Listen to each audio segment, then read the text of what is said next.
vous parle en direct du cyberespace. Ouais, je sais, ça a l'air tranquille comme ça, mais comme dans la vraie vie, il y a des dangers. Et les risques cyber, ça existe. Imaginez, vous surfez tranquille, et là, paf, vous vous faites choper par des pirates.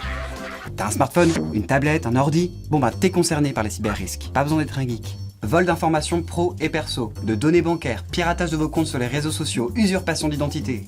Ça peut faire mal.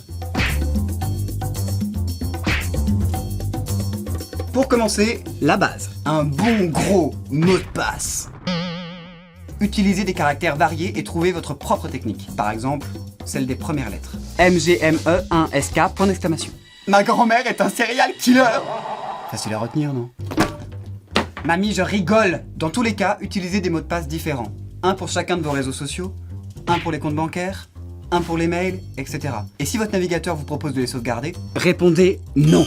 Et ne rassemblez pas tous vos mots de passe dans un seul document, sur votre ordinateur ou sur votre téléphone. Ah, les mises à jour. Avouez, c'est tentant de cliquer sur « Me le rappeler demain », sauf que si vous faites ça tous les jours, vous ne corrigez jamais les failles de sécurité de vos applis et logiciels. Les virus et les pirates, eux, ils n'attendent pas demain. Idem pour les sauvegardes.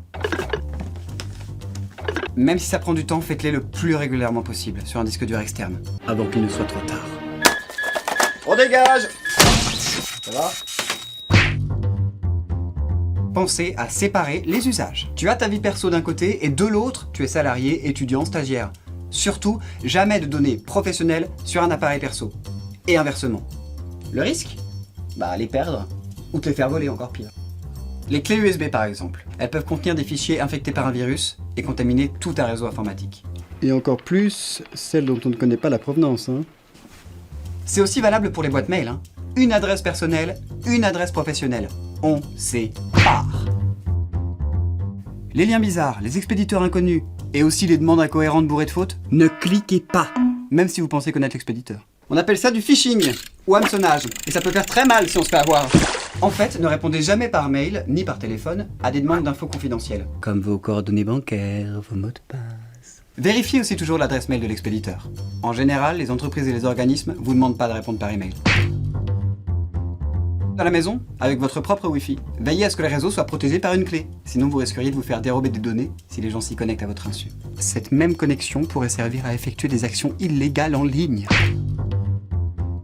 Si vous avez envie de raconter votre vie sur Internet, réservez-le à vos amis. Et utilisez de préférence un profil privé. Cher journal, aujourd'hui, j'ai mangé une pomme. Ça évitera que tous les utilisateurs des réseaux sociaux, bien ou mal intentionnés, ou même un employeur, puissent voir tes photos, tes likes, tes ex, tes commentaires. Un peu gênant, quoi. Alors, parlez-moi de ces photos. Pour en savoir plus, rendez-vous ici.